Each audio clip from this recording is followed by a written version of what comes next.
Një projekt infrastrukturor kërkon zbatim korrekt dhe mbikëqyrje sipas standardeve.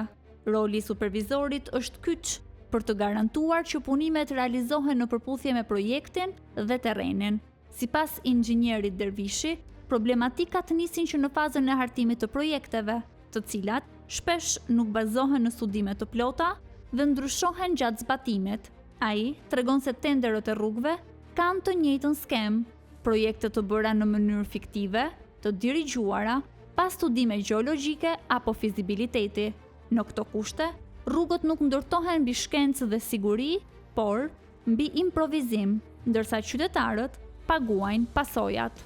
Supervizori është një hallk shumë e fortë në zbatueshmërinë e çdo projekti. Një supervizor i fortë nuk e lën subjektin që ta abuzoj, por në rastin konkret që në fillesa projektet janë projekte që nuk implementohen me terrenin. Pra ato sajohen gjatë rrugës. Çdo tender këtu po tregon që çdo tender është bërë në mënyrë fiktive. Projektet janë bërë të dirigjuara, projekte sa për të sajuar, nuk janë projekte konkrete të bërë mbi studime fizibiliteti apo mbi studime gjeologjike, mbi studime topografike të bëra siç ka kushtet teknike, po në këndvështrimin tim janë të gjitha projekte imagjinare.